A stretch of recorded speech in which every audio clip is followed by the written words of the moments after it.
What if thriving wasn't about getting life perfect? but learning to find peace and purpose right in the mess. I'm Kelsey. And I'm Tom, and we walked away from the version of life that looked right to build one that feels alive. We'll talk about the beauty and the struggle, from parenting and marriage to faith, well-being and travel. This is The Whole of Us. Welcome back. Hey, It has been, a hot minute. well, it's been 4 to 6 weeks, somewhere around that we haven't done a podcast for. Our And goal was to reach 50 episodes. 50 episodes, and the plan was like to be consistent, Yeah. weekly be posting. Yeah. And I just have not wanted to. We hit a wall probably 6 weeks ago, and it wasn't a wall in terms of podcast recording because there's so many conversations that we're excited to have. Yes. It was a wall in life. Yeah. And so we Feeling wanted really to stuck. have a conversation today around when this happens, what do we do? Yeah. And probably the core message that we want to flesh out in this is it actually works out okay. Even when the fruit isn't there just yet. Yeah, or Like, even can when we- the situation doesn't look like what we imagined it would. There's so many, just the last 2 months we've really been processing the journey of life, the purpose behind it all, and the noise, people's opinions, our own drivers. We've been in this process for years now, but Totally. our house. So if you're watching this, we are in a half-renovated lounge room. We've Mhm. decided to completely gut our house, essentially. So we Yeah. had a couple. Well, before Christmas, we had hail damage, which led to leaking roof. So we needed Yeah. a new roof, new ceiling. We also had a bathtub that essentially exploded underneath our floorboard, so flooding all under the So all of floorboards. our floors need replacing. Yes. So we've been in the insurance game back and forth, and it looks like it's nearly settled, but it's not completely. And we have been sitting around going, we just need to get this thing sorted. Yeah, and I think Yeah. there was we've got to wait and we've got to plan and we've got to do, and there's all this talk, but there hasn't been any doing. And I think we reached a point a couple of weeks ago of just, regardless of the outcomes here, we need to do something. We need to start moving. As you're talking, it feels very similar to when we decided to leave Australia. Yeah, it's Like interesting that. the few months of we don't know what to do, we feel stuck.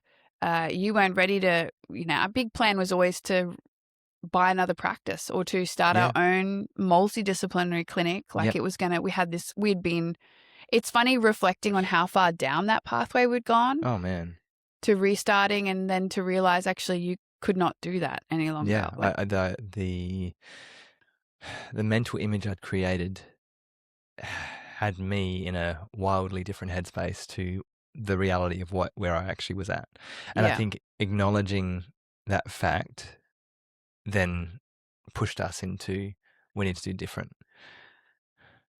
Yeah, I'm trying to think of the similarities between this season and that. I think really coming up against a wall, and we could have sat here. We could have done a healing process in Australia. I think it would have taken a lot longer. Yeah. I think stepping outside our normal and just the active step of taking the step Yeah. created movement within us and Yeah. around us. And that's sort of how I felt in this house reno, like going round and round with ideas and Potential options of we could move this here and do totally. that here. And there's wisdom in fleshing out all the ideas. Absolutely. At the same time, the energy stuck within us has to go somewhere. Yeah. And I'm just thinking, what can we do? Yep. If we believe that there is a secret option C in everything, and that we're actually powerful people, even when we're up against circumstances that look fairly hopeless. Like Yeah. in this situation, we don't have the money to renovate. Like we rely on the insurance Yeah. coming through. Yeah. So we've got enough affirmative that it probably will come through okay. Regardless, what can we do even with our own skills in this house that isn't going to cost much? Yep. So we started flipping kitchens around, and I know kitchens are expensive, but We've moved an island bench and moved where the fridge is.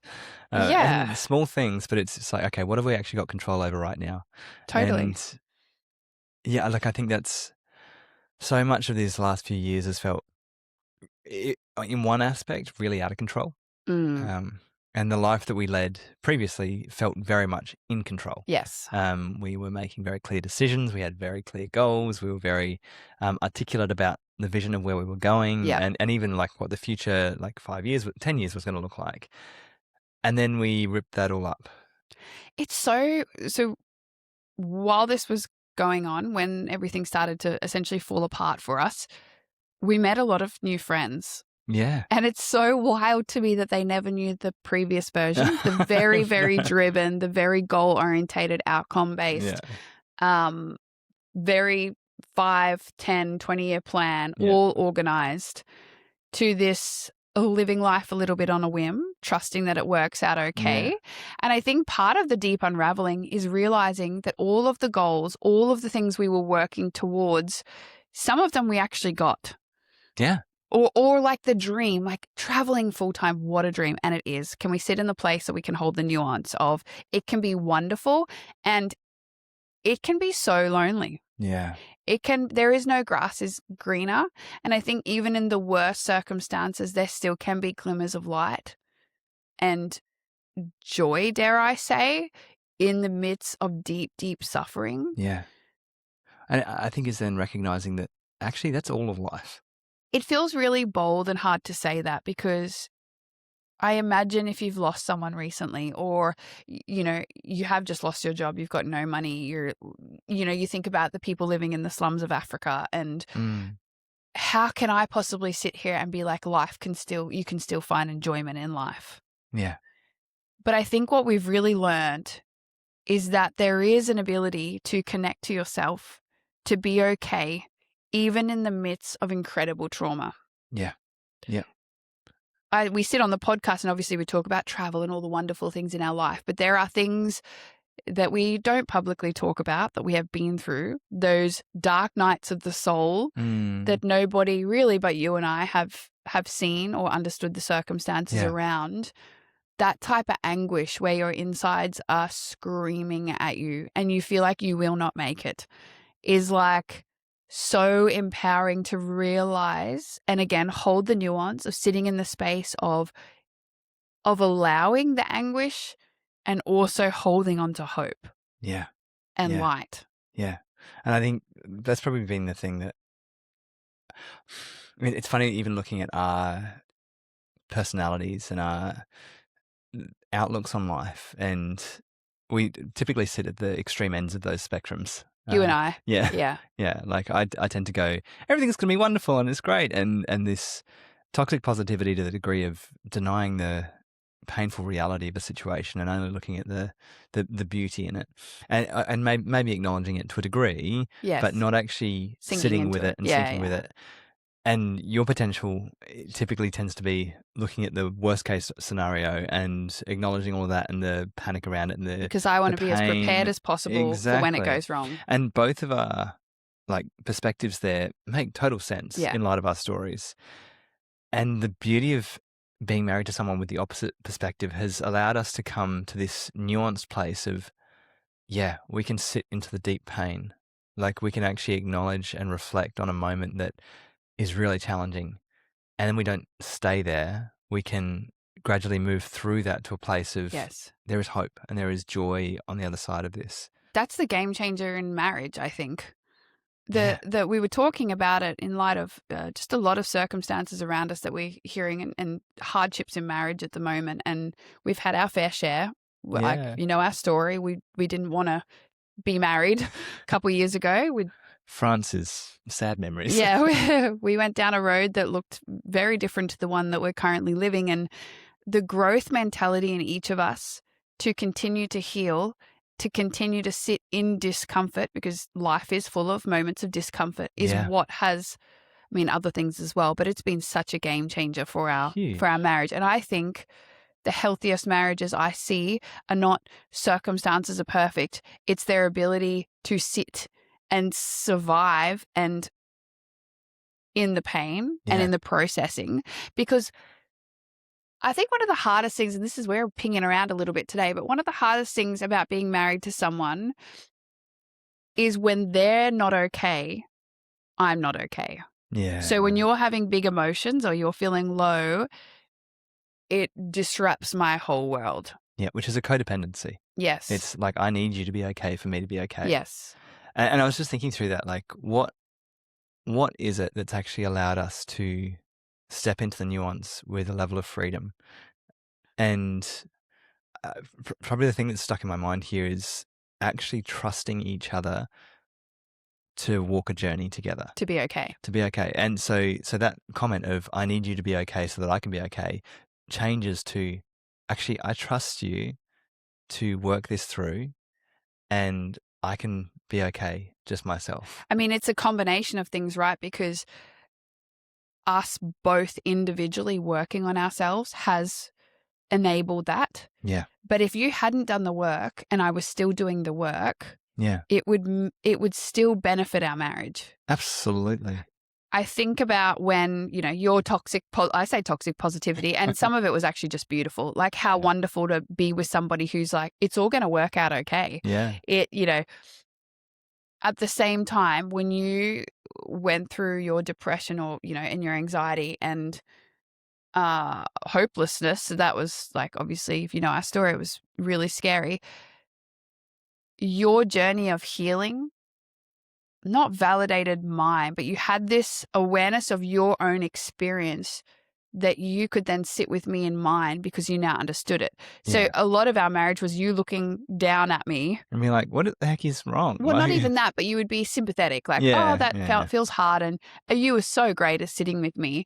But now there's like a deep connectiveness. It's like, Yeah. weeping when others weep and laughing when others laugh, or talk about in Yeah. the Bible. Like you actually tangibly, I can feel that in you now. Mm. It was also your willingness and my willingness to own behavior and own that my story is affecting yours, or like my experience is affecting yours. And I think that's, I was thinking through that other side of trust is ownership then. Yeah. Like, I can trust you and I can own But I think myself. you can only own something when you have a shame resilience. Yeah. Like you can say, hey, this behavior you're doing is hurting me, without me then spiraling. I'm the worst person ever. I don't deserve to live. Like you're just the nth degrees of where, because that's a really unsafe dynamic that you can't express your own pain that I might have contributed to without me essentially manipulating a situation to make you feel bad. Yes. Yeah. And man, shame resilience has been such a wild thing. I think for both of us, like and again, this comes from different perspectives of, for you, I've seen it in, again, you don't sink into those shame spirals. And for me, it's allowed me to actually shed the superhero facade that I've tried to put on and go, yeah, actually, you're right. I'm messing this up. Like and I think this has been the interesting part of the last like 6 weeks, and us taking a moment to just be. Yeah. Was we were hitting pain points again in our marriage, which and personally, which we hadn't touched for probably a good year. Yeah. And it's funny. April for us feels like a challenging month. Yeah, April's hard. April, for whatever reason, For many reasons. For many reasons, for all of the reasons. The last like, and I can count like the last 6 years, particularly. Each April has kind of hit us like a slap in the face. Yes. And we went like into we should be aware of it. Well, we are like this month we were like, okay. And we've also like prayed through that and broken a lot of that off. But there is a body remembrance. Yeah. There is like, I can feel the season literal temperature change, and my birthday's in it, and there's just a lot of really traumatic things happen to us during April. Yeah. And so you just naturally remember these things. Yeah. And we really wanted to redeem it this year. Absolutely. Our heart behind it was, okay, we're going to go in holding it gently. Yep. Not overcommitting to things. Yeah. And also that didn't mean like denying the fact that the pain was there. Totally. And trying to create this like, no, April's going to be a beautiful month and we'll just do wonderful things. And it was like, oh no, we actually hit some really deep pain points. We're going to need a lot of space around things. So the absolute win for us was that, it was still messy, but the rupture to repair was a lot quicker. Oh man. There was a lot less. I mean, there was definitely really pinging out of that window of tolerance at times, but it was an ability to come down like so much faster than past years. And the shame resilience was key in that. Man. And just the grace of like, actually, there's minimal capacity right now.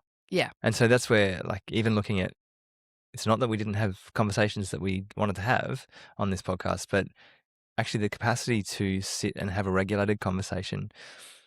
We're not going to show up in our best states right now. Yes. And that's okay. Totally. Like, what can we release right now?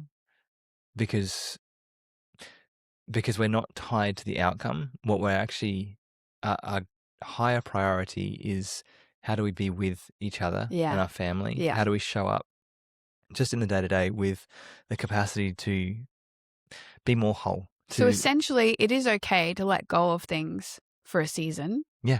And it doesn't mean you'll never come back to it.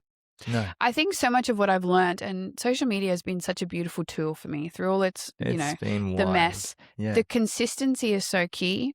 And what I've like, there are very few, not few, that's maybe a bit too black and white, but like, I have struggled in my life to be consistent with things. Yeah. I get bored. I just want to move on to something else, or, I don't see an outcome quick enough, so throw it all in, or it's not perfect enough, so I'm not going to bother.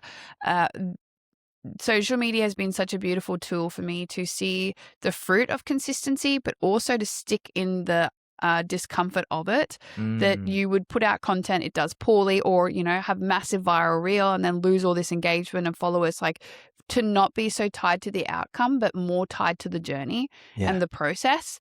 And I think even with this podcast, we felt very clearly God tell us that we were to do this podcast. Yep. The goal initially was 50 episodes. And it was okay to stop for a minute. Like, what does it look like to release the outcome of what this is hopefully supposed to do, or whatever that is? Yeah. Yeah. To just enjoy the process, to show up. Yep. Exactly. And removing a sense of that hustle culture of, no, it's okay to just press pause for a moment. Because I'm thinking the analogy of somebody who's training for a marathon and then they pull a hamstring and actually like tear it or do something that's not just a bit of a strain. And then two options. You either just keep training and just go, no, I'm just going to push through it. Or you slow down for a couple of weeks, let it actually heal, and then build back up again. And longer term, who's going to end up better? And it's the person who's actually slowed down that little bit to allow the body to recover, allow the space to recover. But even in that moment of slowing down, it's so easy to sink into the shame again of just like, yeah, but I should be like just pushing through and doing the harder thing. And like, I think I saw that definitely in the way I was running business previously was, no, I should just be able to continue on. I should have the capacity to just do all these things. And probably one of the confronting things about being in the social media space is the way that you're continually confronted by people who are doing more and better and all the things. And that sense of then, why aren't I? And I need to be doing more. And probably the thing that that continues to just make me so proud of the way that you're showing up in this space is hitting that moment of just like, there should be more engagement. There should be more like this. And why isn't there this? And then showing some kindness again. Yeah. And coming back to a place of compassion for, actually, all I can control right now is the way that I show up. We have such loud inner critics, many of us. And I would say all of us to a degree. Yeah, I don't actually know someone who doesn't have maybe a few, but it is so, our inner thoughts just absolutely direct our lives and our deep-rooted beliefs, which is why, in Christian circles we talk about forgetting what is behind and surging, taking every thought captive. Well, no, surging forward, like surging forward, not to go back and look at our past or our that is so unhelpful. Because the context of that scripture is taken out of context for what the argument is, not to go back and look at our past, because it does dictate how you live your life. Yeah, well, our current thoughts are premised off our past reality. There are concepts that I know and that I grasp at times and then don't. And so I think that's why it's so important to hold the nuance, because what if we believe it all works out okay?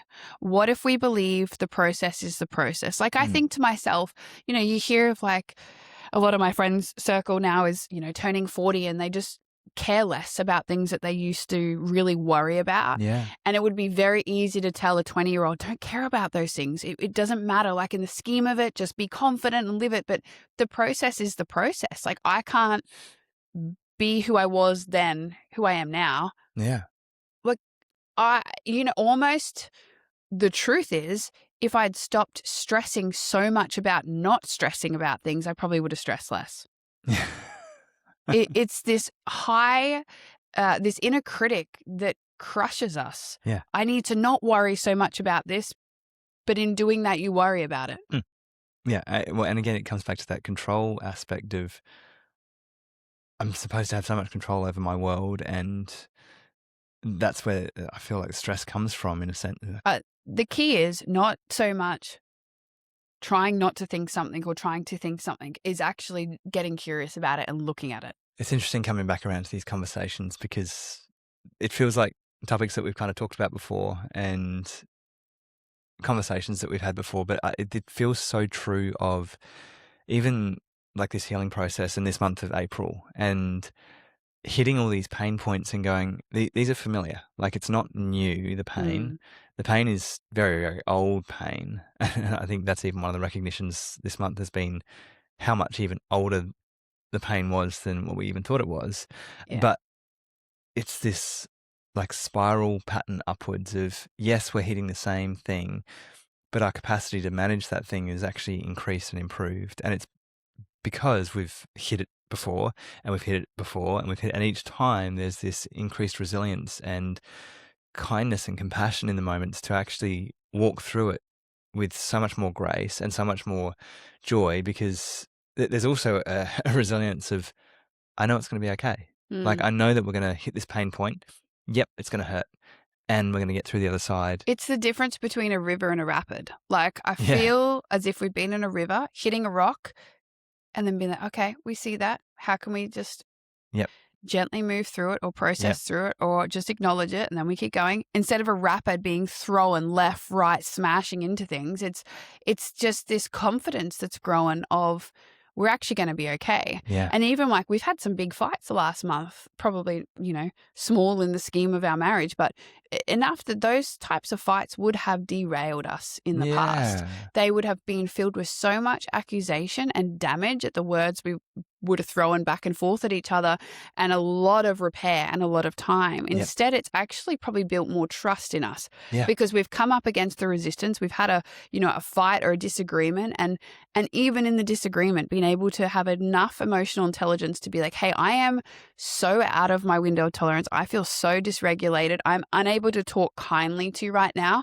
We need to stop this conversation and we'll come back to it. Yep. That has taken like a week at times of can't talk about this yet. Okay, now let's come in till it's, calm enough that we can actually have a productive conversation. And that is building trust. That's Absolutely. healing. That's I think one of the most beautiful fruits of that has even been the way that we're able to hold that pain point, but then still connect so beautifully in some do of the other life ways. together. Yeah, still do life together. Still, like, at the end of the day, want to like hold you and cuddle you, because regardless of that pain being there, the awareness of how deep the connection and love is much and far, far greater than the pain that sits there. And even in a sense, that ability to hold each other with that pain there creates even more safety. Yes. Because it's not rejecting because of the pain or rejecting because of the hurt that's there, but going, I feel it deeply and I still want you close. It just... Or I feel it deeply and I don't want you close, but then the other person's not getting triggered or not triggered, but like isn't deeply hurt. Yeah. There is this kindness of like, I love you. Please don't touch me right now. I need my own space and that respect. What do you actually need in this moment? Yeah. Yep. Yeah. And I think for both of us to see each other much clearer in that light it's just precious. It's born out of wrestling, though. It's not just we changed our mindset and we were better for it. No. We've worked on this for years to get to a place of, okay. As you're talking, I'm like, I think I just want to deep dive some of the marriage stuff. I think it would be so encouraging for people to hear the realities of what it actually looks like. Yeah. And not that we've got it all worked out, but as we're talking, I'm thinking there are so many keys to our own personal healing journey that has profoundly impacted our marriage and made it stronger. I have so much relationship trauma from before we met each other. Yeah. And this should not have worked, but No, it almost shouldn't have. the damage I brought into our marriage, Yeah. and I can feel it now, like, and it's so hidden. I think so much of us are in marriages that are just so painful, Yeah. you know, that we want to honor the other person, so we don't want to talk about them, which I understand, and we do that too, but feel so alone in it and so stuck. And it gets to a point of just complete disaster and breakdown because it's just gone on for so long, so much pain for so long. And it can feel really hopeless, really powerless. Marriage is hard because you're two individual people connecting together with all of your backgrounds and personality traits and all of the bits and pieces. And then you add children into it, and then you add just life into it. Yep. The journey's really difficult. And it's probably one of the things I am most proud of us, of the way together we have pursued our marriage, because it hasn't been easy. I know everyone listening understands, if you're married, that it's not easy marriage. No. And I love it. I love having a best friend. But I also just love to wrestle together. Yes. Yeah. Yeah. It's that incredible beauty of, like, the one who knows you best being the one who loves you most. Yeah. And I like. And how do you get there? Do you know, like, that's part of the you actually conversation. Have to be so honest and open with each other. But yeah, I agree. Like, it would be fun to do some bigger conversations around particular topics around marriage. And I think genuinely we love having these conversations with people. And so, like, if you're listening to this and there is questions that you've got, or just situations that you're going, we don't know how to navigate this. Yeah. We'll, like, let us know, because we want to be able to speak to places that genuinely make a difference. It's not just that. I think we're missing the community aspect now. In our world, we have friends that we talk about our marriage with. Yeah. And what I've noticed is that is not common. Especially in Christian circles. We don't talk about intimacy issues. We don't talk about trust issues. I don't think it's even we try and look a certain way, although that is probably definitely part of it. Yeah. I think there's honestly a lot of internal turmoil that we don't know how to articulate what's happening. Absolutely. And it's really difficult sometimes to do it with your partner, because they're part of the problem, you know, and you're going round and round, and it's radically different. And we believe marriage first. We believe that when our marriage is healthy, every part of our life benefits from that. Our children specifically, and even just not involving them in the process of our marriage, but when they see us argue, we have to go and make amends with them as well as each other. And just how we've navigated that could be super helpful. We are very much in process. I would never come on here and be like, we are the authority in this space. You should listen to us. But I do think there is this confidence that it does work out okay. Yeah. Because we've walked through some of the messiest moments, and I think my heart is breaking for some of the, not even the people around us, but just the world. Marriage is so important. It's so beautiful, so much fun. If you listen to our episode on play, that's really started to change our marriage. Yeah. The one just before this one, we talked about all the different types of play. And I think I've really judged some of our, we basically just podcast our lives. Like, we just talk like we're on a podcast all the time. We love to deep dive, and that's actually part of play, which I didn't realize before. So take a listen to that one, but send in questions if you have any, and we would love to really deep dive this and reach out for some support from us, or, you know, a trusted friend or a counselor. Yeah. It's so, or you don't need to be alone. Even in relationships where you've got a friend, but you haven't gone to those deeper places in conversation, Just say, hey, I'd love to talk about this. Oh, yeah, that's Or what we've been how are doing. you actually going? And don't just take the first answer as, yeah, great. It's like, But to have an honest conversation, you may have to be vulnerable first, Yep. and it is risky. yeah, it is. Man, it is. Yeah. So stick around. We're Stick so around. glad to be back. We hope It's wherever fun. you are in the world, you are well and having a good day. And we'll see you next time. See ya. How long do you think that was? Probably half hour.